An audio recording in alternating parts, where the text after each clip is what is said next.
What's up, Canes fans? It is the Beast, Brian London, and most of you are probably sleeping right now as I'm recording this. Why? Because I am on the West Coast, out in the Bay Area. It is 11:19 p.m. as I'm recording this, which means it's 2:19 where most of you are, and you're probably sleeping. And if you're a total South Florida fan, you're probably reeling after the Dolphins loss. But there's something to be happy about if you're a Canes fan, and that is QB1 is in the house. Hey, subscribe to the podcast wherever you get podcasts, Amazon, Apple, Spotify, and if you're listening to this, then go subscribe to the YouTube channel, The Real Ones Canes Podcast, and you get all the content there. Subscribe, hit the thumbs up, do all that stuff. That'd be great. So it just came down just before I left this afternoon, my hotel room, that Cam Ward tweeted out a him. It was a picture of him in a Canes uniform and the signing emoji. And I think that pretty much, and then all the Canes coaches started retweeting it and liking it and all that stuff. So I took that as, hey, it's pretty official. Cam Ward is a Miami Hurricane.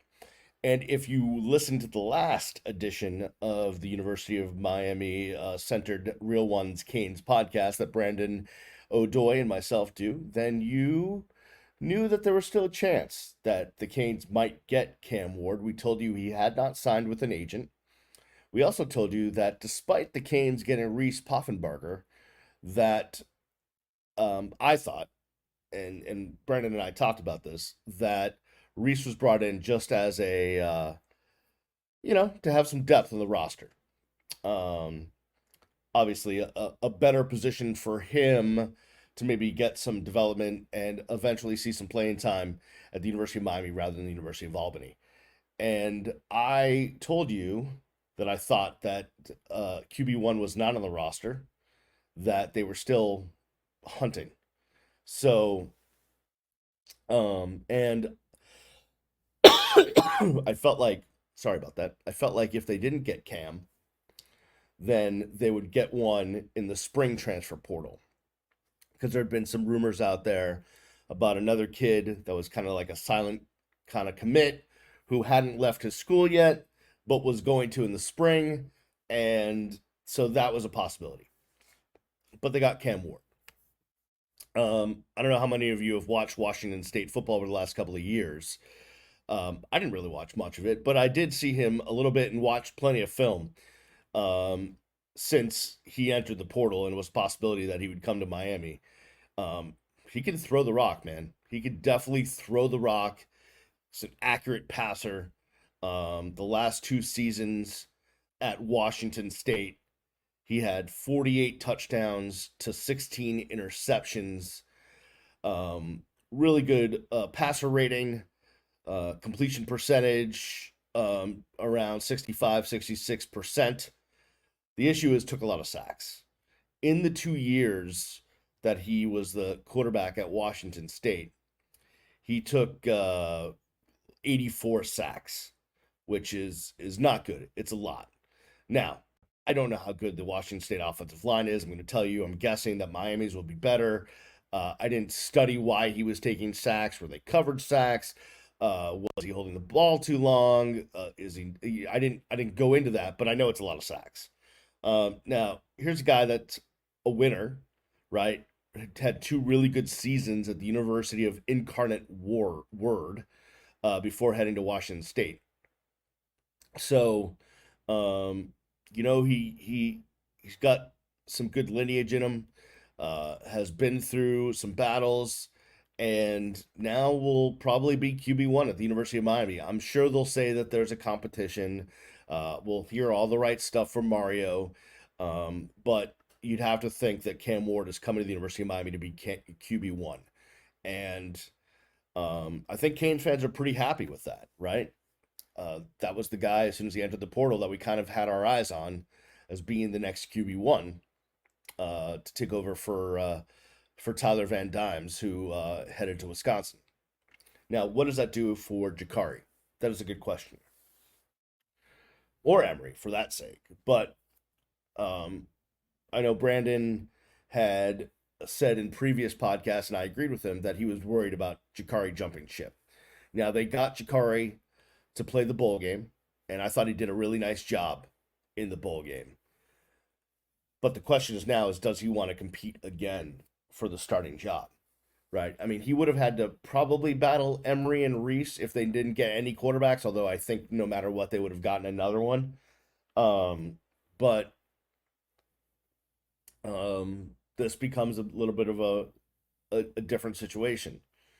Now, you feel like they're going to try to redshirt Emery coming up, right? Because they burnt the shirt this year with him having to play, and then them deciding to play him against Florida State, and then he got hurt. That whole drama. So you feel like they're going to try to redshirt Emery. Judd Anderson, the freshman coming in, you feel like they're going to try to redshirt him. And then you have three other quarterbacks, right? You have Cam, you have Reese, and you have Jakari. And there's going to be some competition there for one, for two, and then someone's going to get left out. And is that person Jakari? And if it is he going to leave? That is the question. So Miami Hurricanes fans need to keep their eye on that situation. But, and I think, you know what, if worst came to worst and Miami went into the swamp with Emery and Jakari as the main two quarterbacks or, on the roster, and Reese Puffenberger, like I would have been like, all right, let's go with it. I wouldn't have been overly optimistic, but I wouldn't have been pessimistic either. Just would have been like, all right, let's see what happens.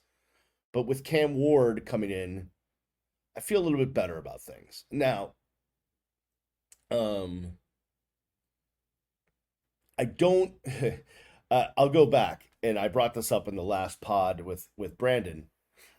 You know, University of Miami back in the day, right? You had Ken Dorsey, and then Brock Berlin transferred in from Florida. Matter of fact, I think we were in Pasadena. We were in Los Angeles. I remember being in Los Angeles, sitting at lunch or at a sports bar with Andrea Adelson from ESPN. And at the time, she was Andrea Schultzstein, and she covered the Miami Hurricanes for the Sun Sentinel. And that's when we heard that Brock Berlin was going to transfer from the University of Florida to the University of Miami. And you knew what was going to happen is that Brock Berlin was going to transfer in and become. Now, I may have my years off, but I definitely remember being with Andrea at a sports bar when we found out. But you basically knew that Brock Berlin was going to transfer in and become QB1 after Dorsey. Like that was the given. And he had the lineage. He was a huge recruit. Ended up going to Florida, then transferred to Miami, and it was a big deal. And you're like, okay, we got this guy. I don't know if Cam Ward's in the same stratosphere that Brock was in, because obviously, he didn't start out his college career at a huge school. He was at Incarnate Word. Why can't I say that? Why is that so hard to say? Before moving to Washington State, now to the Miami. So a little bit of a different path. So we'll see. I'm pretty optimistic about Cam Ward and his ability. I believe in Mario and Alex Mirabal to build this offensive line. I feel good about the receiver position with Xavier coming back, X coming back, and some of the guys they got and some of the guys they recruited. So I feel good about the offense. We'll see what Shannon Dawson can do. We'll see what Shannon Dawson can do in year two of this offense with a new quarterback, some new faces in that room, three new faces in that room, right? And some new receivers, good running game, and an offensive line that hopefully is pretty good. So I feel pretty optimistic, and yeah, gives me some hope. I can't wait to see how it all breaks down heading into spring, through spring, and then does anything happen at the spring transfer portal? Does Jakari step out, Does Miami get another one in? There's still some things up in the air. So we'll see what happens. But Cam Ward right now seems to be your QB1. Cam Ward is a Miami Hurricane. And hey, welcome to the Gables, man. Let's go. All right, that'll do it for me. I'm going to try to get some sleep because my body feels like it's 2:30 in the morning, but it's only 11:30, and I don't know where I am, what time it is, what year it is to go to In-N-Out today. And I don't know about you guys, but when I come out to California, In-N-Out hits pretty good. Now, I know some of you have had In-N-Out from other states, not California, and maybe you're like, "Oh, it's overrated." But when you come to the California, to the West Coast, the In-N-Out hits pretty good. I'll tell you that. It does. It's pretty good. I like their light pink lemonade. That hits really good too. All right. I digress. Thank you guys for watching and listening. I'll see you when I see you. Peace.